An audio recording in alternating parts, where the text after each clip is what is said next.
只想告诉你，长睫毛大眼睛，真带不起，小碎步滴答滴，要多点自信，做个跟班小弟，随时会呼应，是强调的蛮力，常人间贴变穿梭人群中匆忙的你，偶遇在餐厅里低头回讯息，当午夜的咖啡馆人群散去，一杯抵抗不起，神秘的声音，嘿，honey。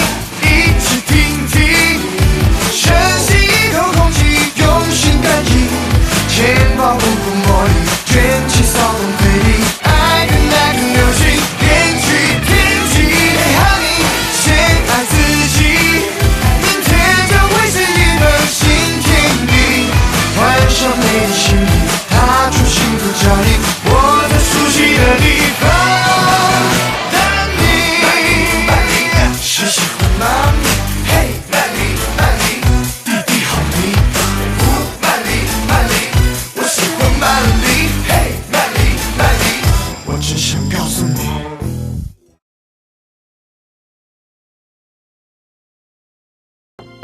进来。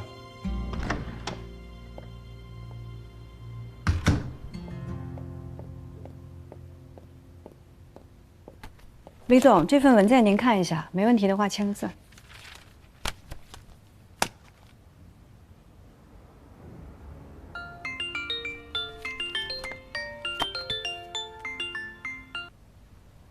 李总，哎，顾大哥啊。咱们群里那个泰银国际的小薛想跟你见一面。啊，你说话了，那没问题。我说要不这样，择日不如撞日，今天我就让他过来找你。哎，行不行呢？你自己判断。好吧，我跟你说啊，我是觉得这个小兄弟人不错，靠谱，要不然我也不会打这个电话，是不是？今天啊2点钟，您要去住建委和张处碰面。哦，我马上得出去一趟。你这样，他要不介意的话呢，我路上有半个小时，他跟我说一下行吗？好，那一会儿我就让他过去找你啊。哎，好了。这小子有两下子，找顾会长呢。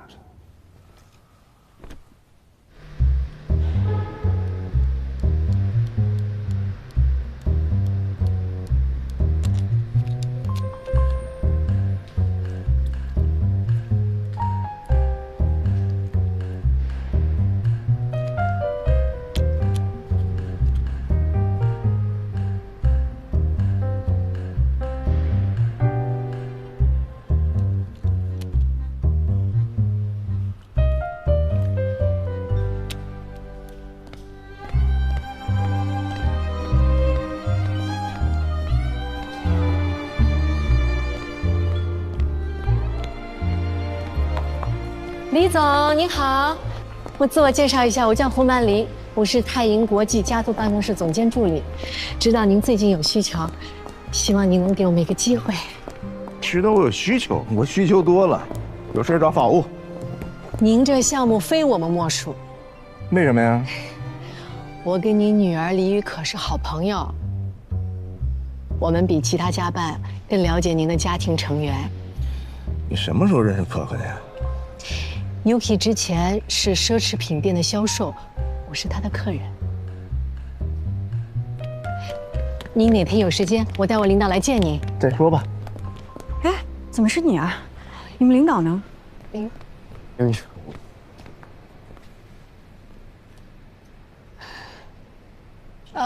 李总，我们领导来了。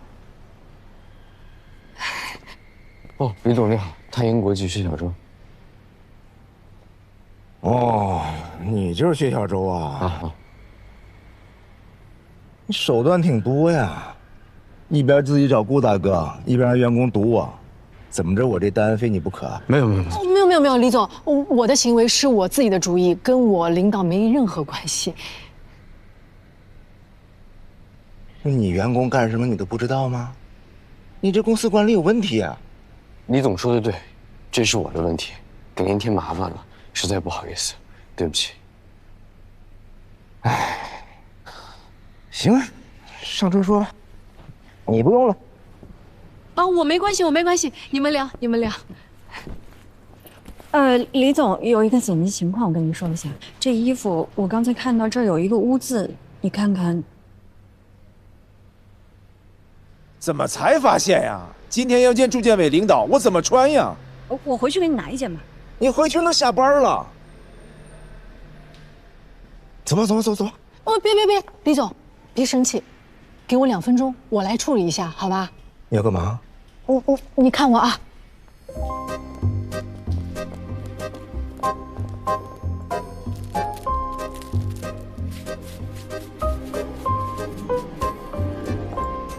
就领子这一块啊，对，就这样，就这里，别的地方没有。没了，我来。这干什么呀？放心，应该没问题。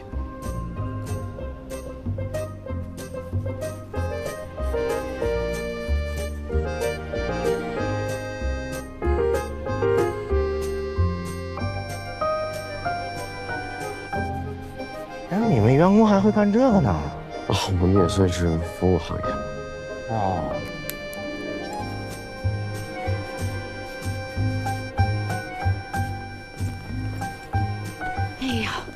李总，看看，满意吗？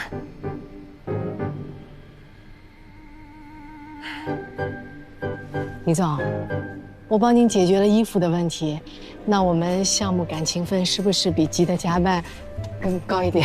我们赶时间，给人拿点钱，感谢感谢。哦不是这个意思，不是这个意思，你们忙啊，顺利，再见，谢谢啊。哦，没事，再见啊，慢慢开，注意安全啊。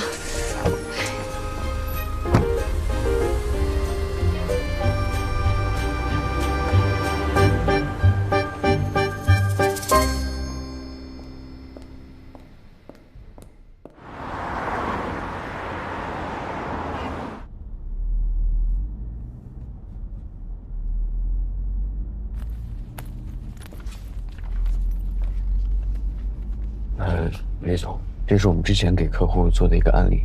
客户家的情况呢比较复杂，有一个同父异母的私生子。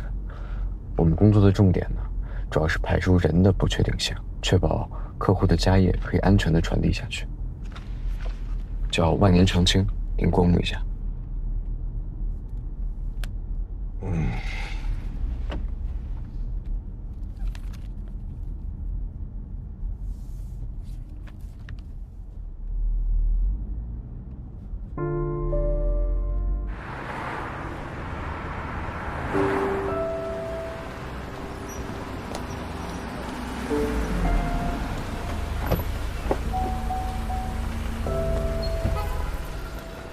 给。李总。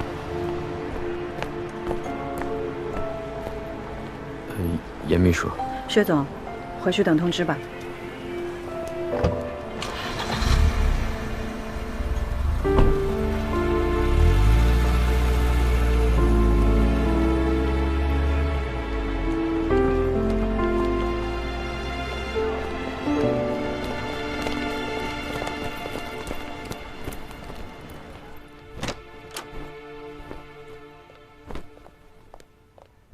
怎么样？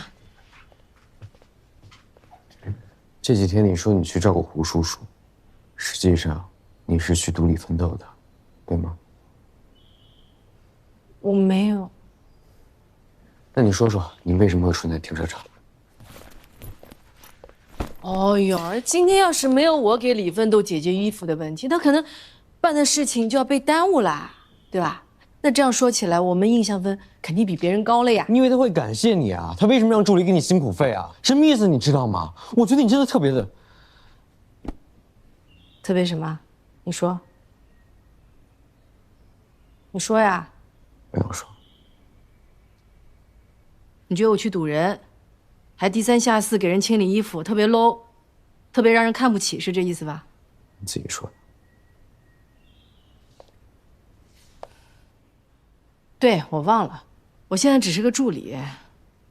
我要让人看不起，让人觉得 low， 你也没面子。对不起啊，领导，给你丢人了。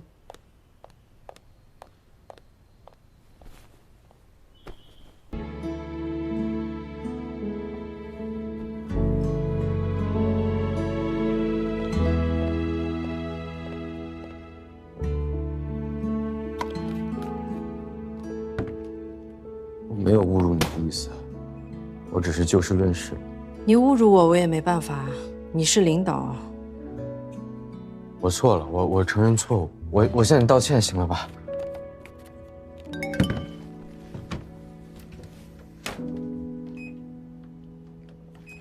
看，严秘书有希望。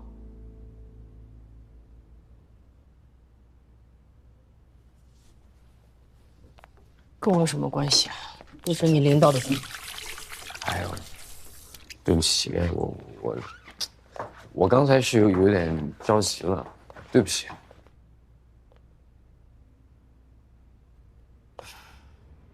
小周，你有你自己接触客户的方式，我呢虽然不太认同，但我也在努力配合。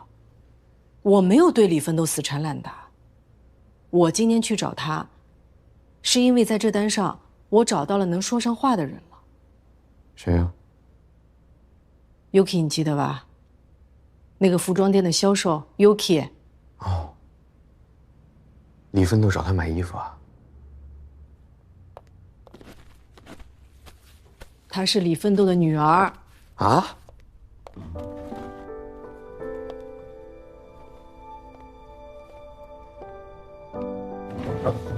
你怎么发现这层关系的？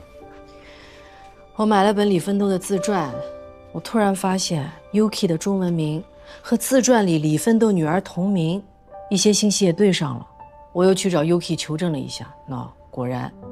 那你干嘛不早跟我说啊？我就想接 Yuki， 先去和李奋斗套个近乎，让他抽空先见见你。这有什么不能跟我说的？你不是天天叫嚣要主导要证明自己吗？我抢了你风头，你不恨死我啊？谢谢领导保护我的积极性啊，谢谢。做家办业务呢，我也是新人，也在摸索。不得不承认啊，某些方面你确实是做得比我好。那你不生气了吧？马孔，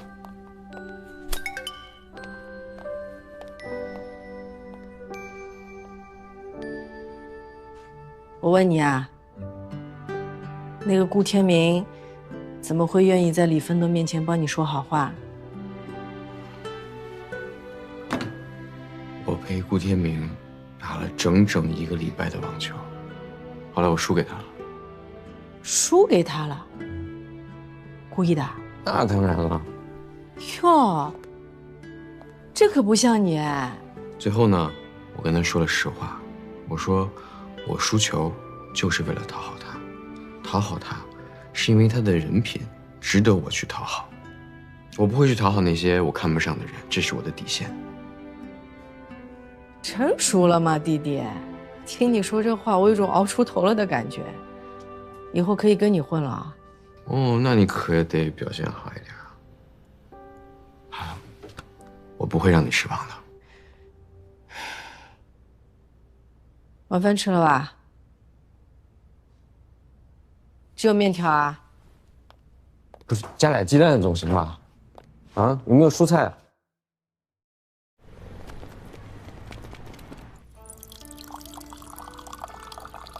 怎么啦，陶姐？胸口不舒服啊？没事，早上起来有点闷，那要注意的哦。啊，有空的话去医院看看。没事，就是换季。曼丽，你说咱们就说个事情，在哪都是一样的，花这些钱干嘛？陶姐，你的情况我都跟我们领导说了，他很重视的。今天他请客。哎呀，这么年轻就领导啊？哟，你别看他年轻哦，经他手的比比都是大的。哎呀，真能干！哎呦，陶姐，您的300万可以买年金。你就说你们那年金，利息是几个点？我们年金一般不说利息，我们都说收益，一般最高3个点多吧。3个点？那银行的理财都是4个点呢。年金是保本的，风险小，安全性高。您都是辛苦钱，对吧？一分一分挣出来的，保本肯定是最重要的。哎呦，那银行的理财经理跟我说了，他们到现在没亏过，都是4个点。那银行会白纸黑字把收益写进合同里吗？对呀，他说都说了，他还能骗我？除非写进合同里，否则都是有亏本的风险的。哎呦，不会不会，银行进的年纪啊，比曼丽还大呢。他还跟我说，我要把钱存在他们那儿，他还可以申请送我2桶油。油吗？我个人给你送，好吧？我知道的，你们是不能送的。我给你送最好的初榨橄榄油，好吧？我给你送3桶。真的？真的呀。哎，那你们说，你们那个年金跟银行的理财有什么不一样啊？桃姐，你看啊，我给你算过一笔账，你看吧。哎，如果你300万买我们的产品，对吧？到了第4年就超过保费了，现金价值是302万多。那到了第10年，它的价值是358万8900块，将近359万。那现金价值是简单来说呢，就是本金加收益。年金可以满足你方方面面的诉求，20年、30年以后还要高嘞。桃姐，你不要只看眼前啊，眼光要放长远，知道吧？哎呦，20年、30年，那也太久了，我能不能活到那时候还不知道。呸，长命百岁啊！哎，你说你这么省，你自己花不完，这钱将来可以留给女儿，哎，孙子孙女，他们都可以受益。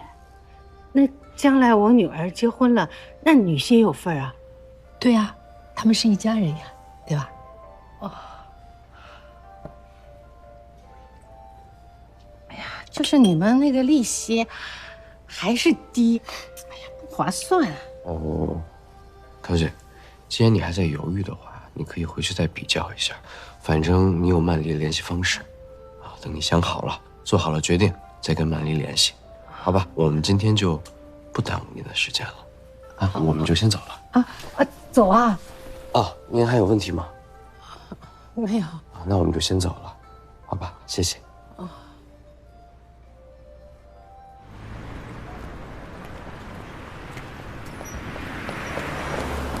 哎，小周，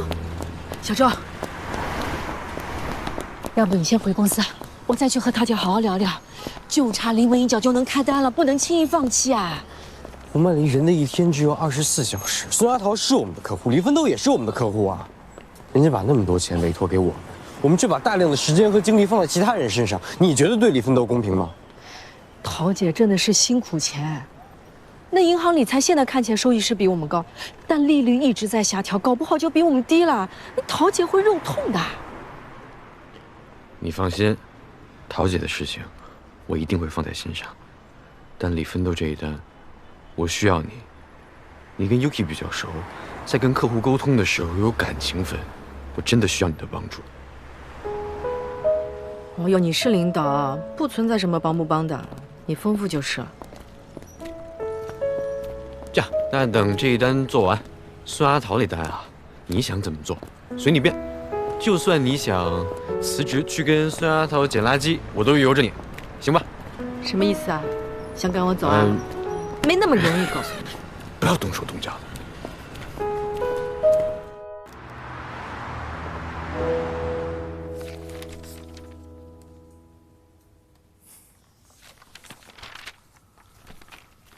你们的意思，继承人的问题可以通过我再生育来解决？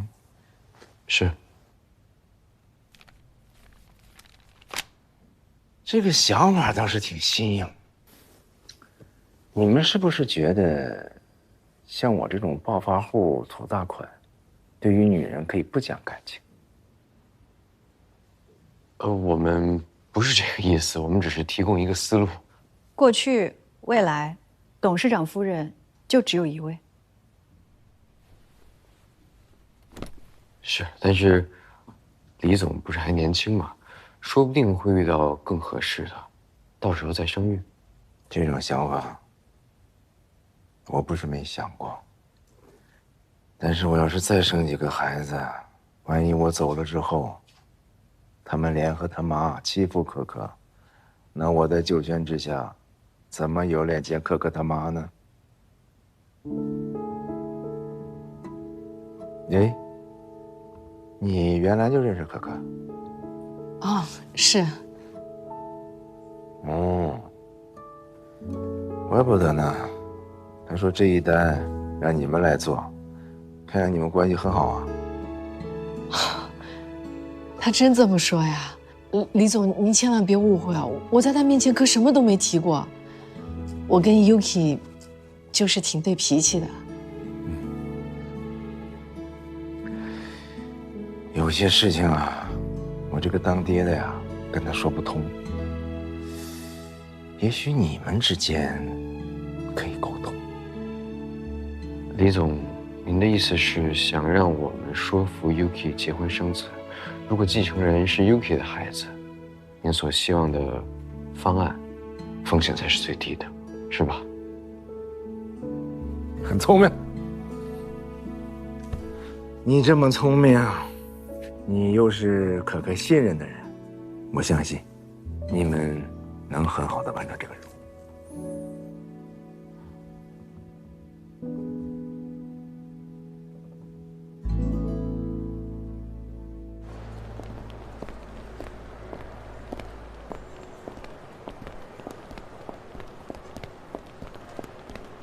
你说我们下一步该怎么做？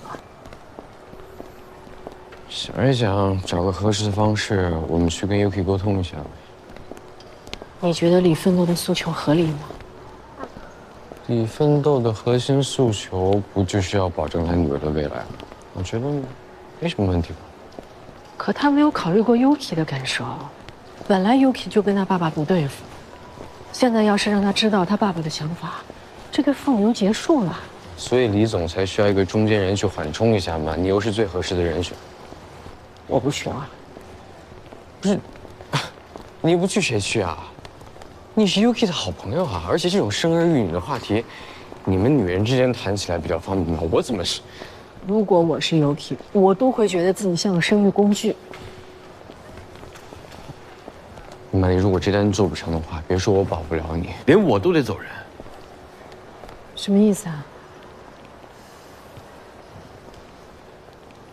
你来公司之前，公司做了背调，李青青本来不同意，但我用李奋斗这单把你给保下来了。如果这单做不成，我们都没有好果子吃，明白吗？你傻呀！他不要我就不要我好了，你跟他较什么劲啊？我随便干些什么都能活。倒是你现在事业上升期，干嘛非得跟我跑？现在说这些有什么用？我们必须得去跟 Yuki 沟通。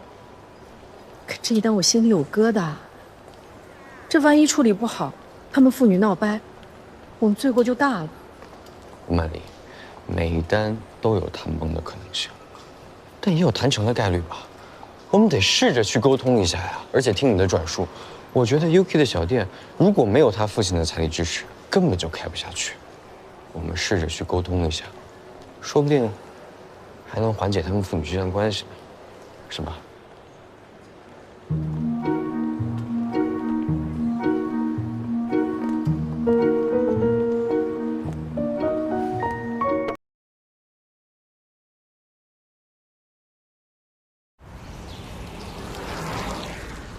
？320元。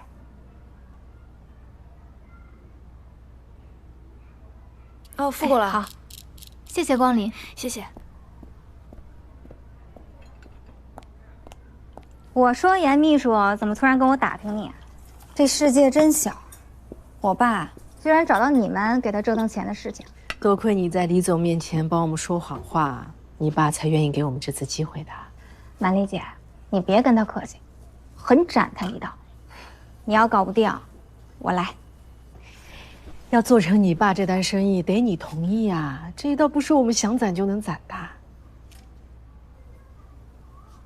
李小姐，是叫我 Yuki 就好了。Yuki，是这样的，你爸呢想做家族信托，这就和你有关，所以我们过来是想听一听你的想法。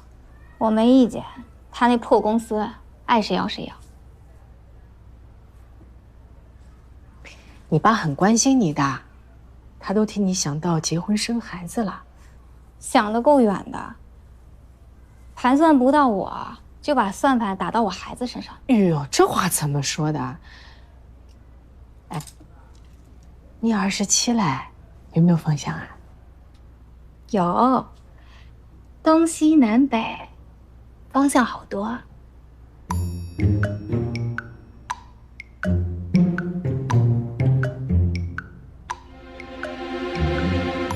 有嘛就抓紧呀！哎，你看我像你这个年纪的时候，孩子都生好了。我今年啊39岁，丁丁13岁，再过几年都可以给我养老了。曼黎姐，你干嘛跟人民公园相亲角的阿姨学，还上门催婚啊？反正啊，我不生。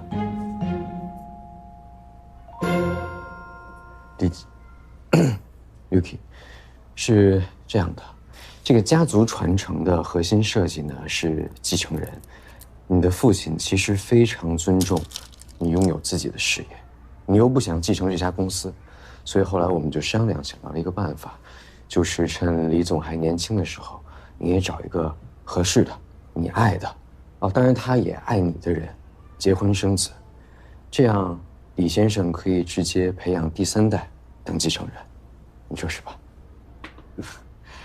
我听明白了，李总的意思是我这号他练废了，所以让我开个号让他练。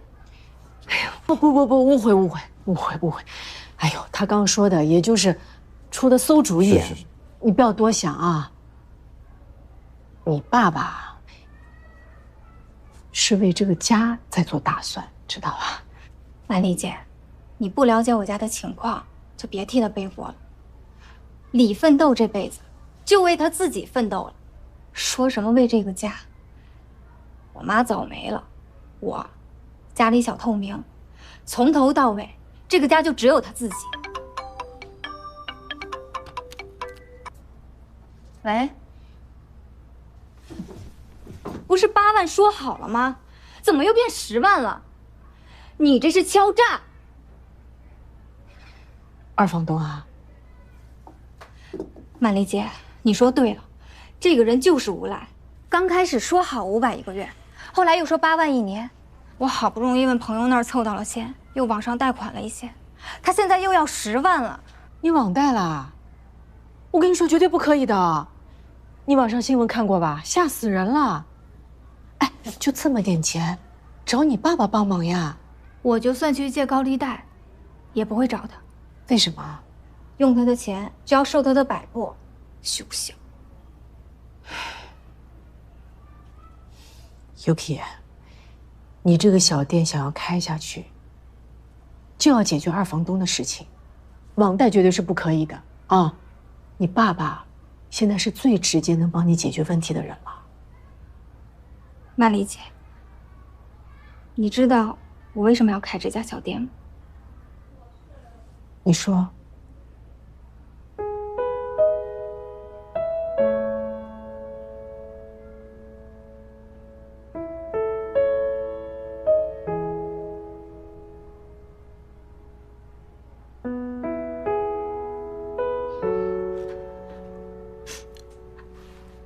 我妈走了以后，我很想她，很想念以前我们一家人在一起的日子。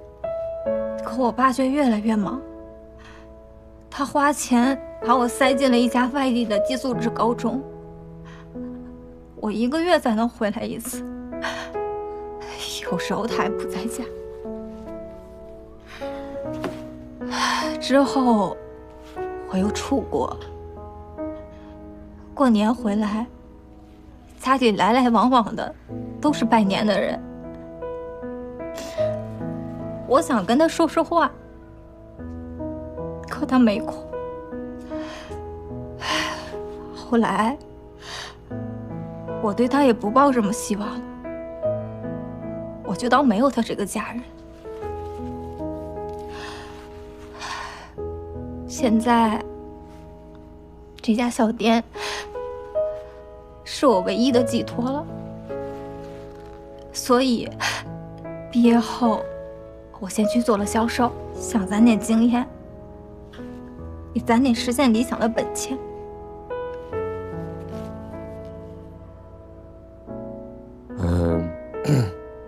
这件事情，李总知道吗？他不想知道，他只觉得我任性。那是你觉得呀？你觉得你的父亲不够理解你，但你有真正的去理解过你的父亲吗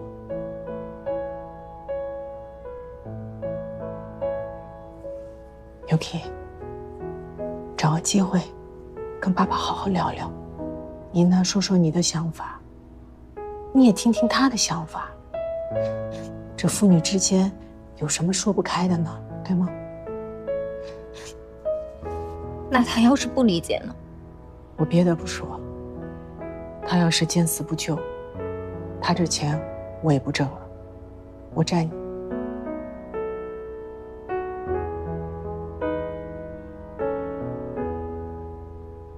满足家庭财富管理的特别的一种需求，啊，就是要对现有的制度环境、法律规定有一个清楚和充分的认识。曾教授，在这个制度环境和法律规定这方面，能不能具体的展开说一说？通过信托合同文件。哎呀，曼丽，哎呀，急死我了！那个。早上你发给我的东西我已经看了。你之前不是让我买那个什么年金吗？你这个人寿险又是什么东西啊？这个收益我也看不懂啊。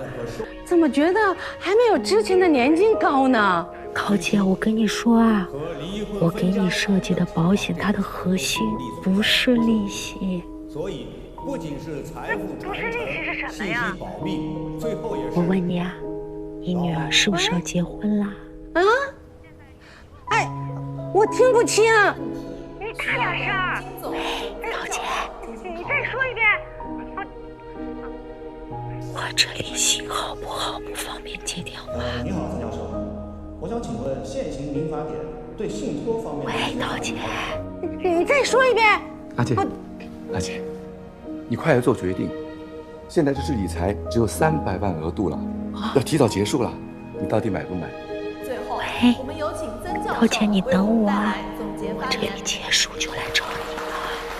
我这里马上结束。我们梳理了我国的文化脉络，可以看到，信托制度也是深植于我们文化的血液当中的。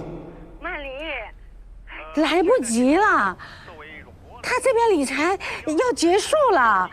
那个，要不你那个保险就算了吧？不可以啊！我马上来找你啊！这位女士，你说不可以，是不同意我的观点吗？哦，没有没有，您说的都很好，我都同意。不好意思啊。现在不是，别闹，这马上结束了，我一会儿陪你一起去啊。我没闹，我来不及了，我先走了。那既然都同意，为什么要走啊？哦，不好意思，曾教授，我现在有急事儿。您刚刚说都很好，我都同意，特别好。抱歉。你别着急走啊。你说我的观点都对，都挺好，那你可以展开说说吗？不是，您说的真的很好，真的。我要是觉得您说的不好，我也不会浪费时间记笔记了，您说是不是？那你是都赞同了？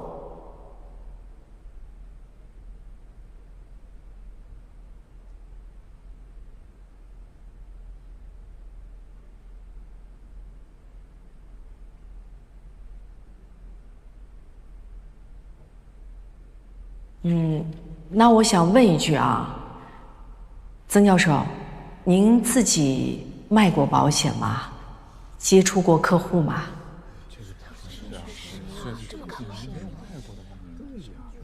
我是搞研究工作的。那我就知道问题出现在哪儿了。您自己没有卖过保险，没有接触过客户，所以说起保险这东西，总像是隔着一层。一定要亲自卖保险才能谈保险？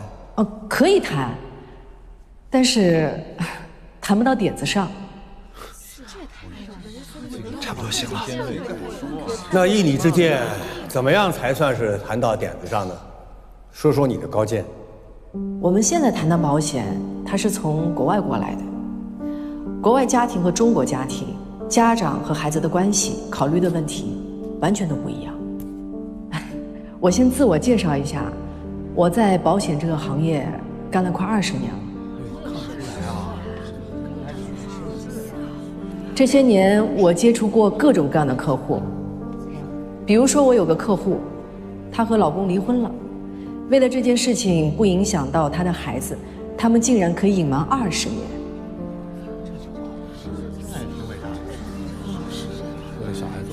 我还有个客户，因为上一段感情的私生子，他怕会影响到他在业界的声誉，包括他和现在这个家庭的关系，所以他对保密工作要求是非常高的。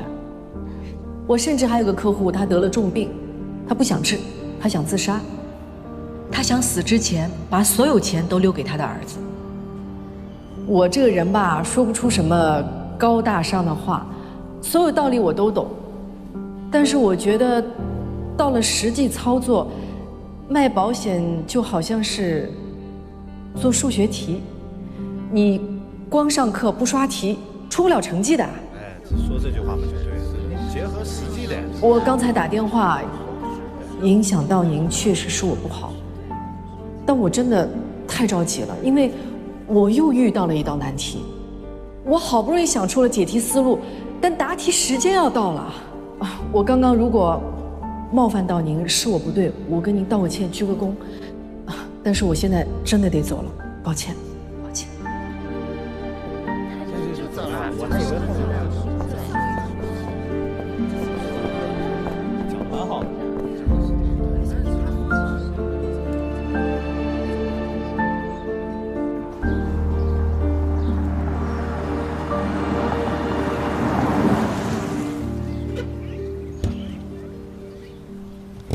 桃姐，桃姐，哎呦，曼琳来了，啊，你先哭了啊！哎，领导也来了，我跟你说说保单的事情啊！哎，里边坐，里边坐，这太脏了。来，哎呀，这好漂亮，啊，来里边。来，你们先里边坐啊，我洗个手，脏，里边坐啊，里边坐啊，来。一边忙，谢谢啊，谢谢，哎呀，谢谢啊，来，刚才会场信号不好，我呢就是想跟你说，我给你做的方案，关键不在于收益，而是这份保单它完完全全属于你女儿。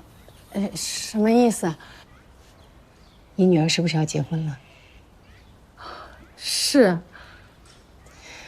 我再问句不该问的啊，你是不是对这个女婿不太满意？外人都看出来了。哎呀，我这个女婿啊，表面上文质彬彬的，可我听别人说他喜欢赌博。你说现在我活着，他狐狸尾巴不敢露出来，万一我死了，这个钱落到他手里就赌掉了呀。姐，你应该早点和我们说呀。实话跟你们说吧，他们结婚我原来是不同意的，可我女婿他使坏，让我女儿肚子已经有了。哎呀，我女儿呢一定要把这孩子生下来，我没办法，我只好同意。丢人呐，说叫我怎么说？哎，桃姐，你也别自己吓唬自己了。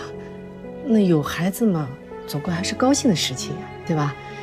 只要男孩子结婚以后老老实实过日子，对你女儿好，那就好了。可是我心里没底呀，我女儿是搞不过他的。所以桃姐，我就想跟你说，你买人寿险，你担心的事情要是发生了，从法律上来说，这笔钱它完完全全属于你女儿，算是婚前财产。哎呦，好像这也不行。这个我女婿赌博，我只是听说，现在小夫妻感情好着呢。我女婿要知道没有他的份儿，他肯定找我女儿吵架呀，最后吃苦头的还是我女儿。哦，你还担心这个？那这样，这笔钱你可以买年金类的信托。这样做呢，既不伤害小夫妻的感情，合同里的条款也可以打消你的顾虑，两全其美。那感情好啊！可刚刚我已经买了理财，你看那油我都拿过来了。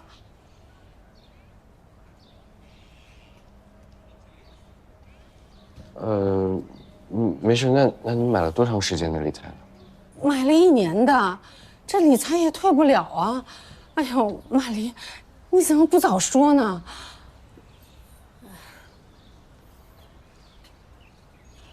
没事没事，要不这样，方案呢，我先给你做着，1年时间很快的，等理财到期了，你再来跟我买一样的。那行那行，1年以后我肯定给你买啊！你先做方案。好。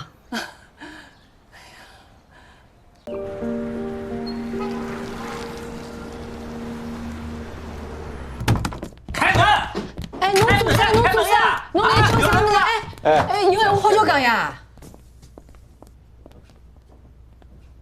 哎呦，他爹真来了，来的正好呀，帮你女儿还钱。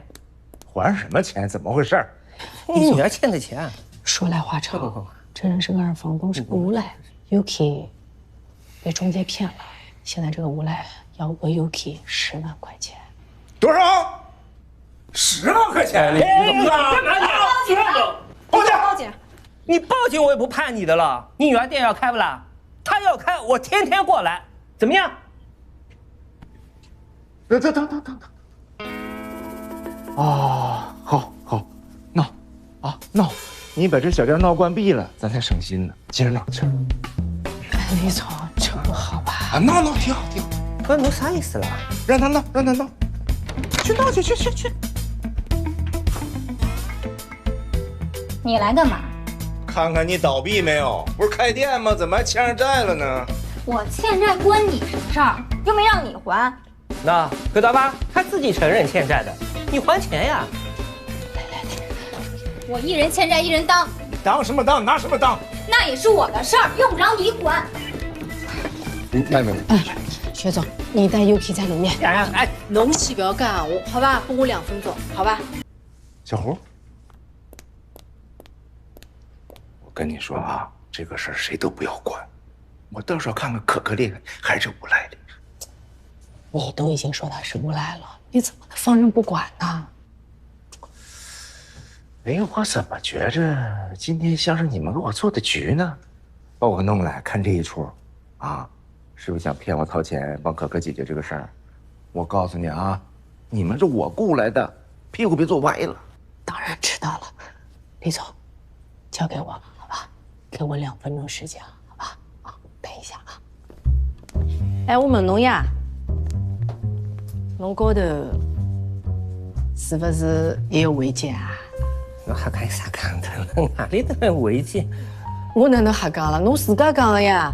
哎，这个卫生间跟上面的租客是合用的，你上面租客从来没下来用过卫生间，说明什么？说明你里面有卫生间呀。4大卫生间算不算违建啊？啊？我搿讲我要有证据了。证据要马上上去看看好不啦？不要搞了，搞啥么搞？哎，侬做女房东啊，手里最起码房子7、8套起步啊。生意再大一点嘛，搞不好10套都有的。10套一道茶，辣死不来，吃得消吧？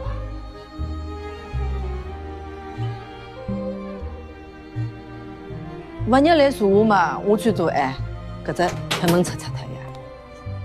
侬如果10套房子一道茶，搿对吧？好叫想想啊。有啥意思嘛？没啥意思呀。搿能介好伐？拨侬2天辰光，侬好叫想想。要么我就自家去投诉啊，阿拉一道劳动，好伐？算我倒霉。不要生气啊，好叫想想。打个电话。看不出来挺厉害呀。那看一下啊，1个月500，1年就6000。没问题的话，就在这里签字。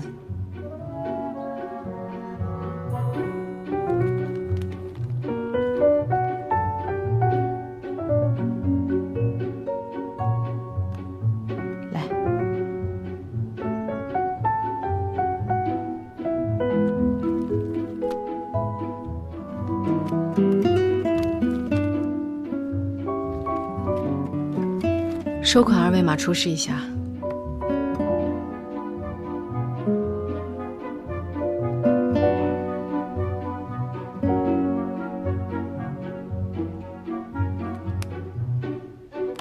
你弄狠了啊！大家把我等了给。等，侬慢慢点来啊，等侬啊。玛丽姐，他会不会报复啊？你放心。他出来讨生活的，搞钱是第一位，不会针对你的啊。来，这份合同你收好了，回头复印份交给物业。我呢也了解过相关政策，现在政府也在尽力解决这样的公共产权问题，他们是支持这样的协议的，知道吧？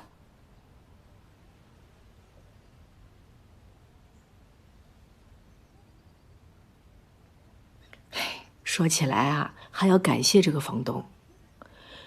刚刚听说他狮子大开口问你要10万，你爸差点气得冲出来打人哦。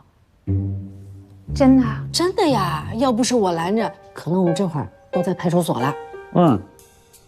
李总啊，这个爱女儿的心我们都可以理解，但再怎么说也是有头有脸的人物，对吧？下次就不要这么冲动啊。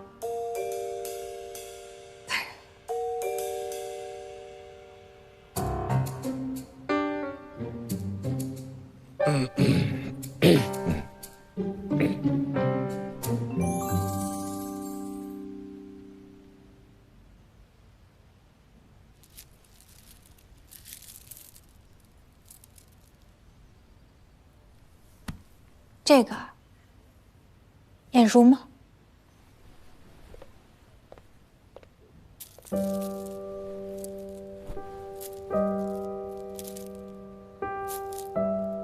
那时候我上小学，你和妈妈在学校旁边开了一家杂货店，只要是小孩子感兴趣的文具、玩具、零食、小首饰，什么都卖。当时这个卡扣坏了，你妈给你修了修，就给你了。爸，如果你的妈妈能一直守着那家小店，那是不是妈妈就不会死？我们一家人还能像以前一样幸福？可可，你知道那时候幸福吗？那小店才30平米，前面卖货，后面住着咱们一家，你连写作业的地方都没有，那叫幸福吗？房子很挤，但是我心里很欢畅。那时候，我们班的女同学都很羡慕我，因为他们觉得我们家的杂货店简直就是童话王国，里面有很多小玩具、小首饰都属于我，我对他们来说就像公主一样。你在爸爸这一直就是公主呀。我后来和你妈那么奋斗，那么拼命，那不就是为了让你过上公主般的生活吗？是，你跟妈妈拼了命的赚钱，没多久，我们就搬进了更大的房子，有了车，有了阿姨和保姆。可是，妈妈却走。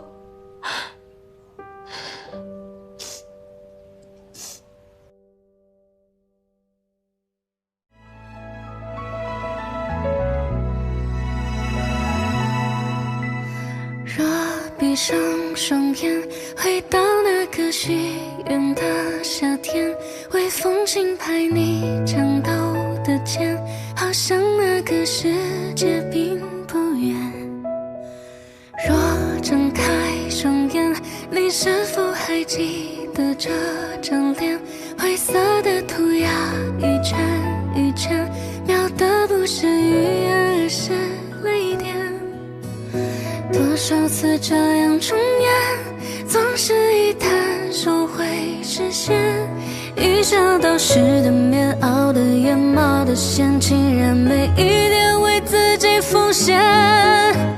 风来过，雨下过，散场过，湿透了天，爬过地，昏过，晨昏过，站稳了车，驶过，梦喊过，每一站都失联了，没了。雨闪过，心染过，灯亮过，我过了，拥抱过，手牵过，哭笑过，心死了，努力过，坦诚过，我却不再是我了。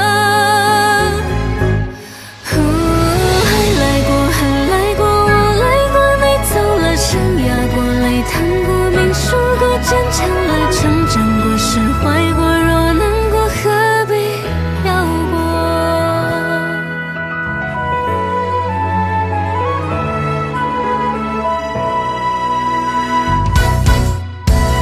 多少次这样重演，总是一摊手会实现。一想到湿的棉，熬的眼，冒的险。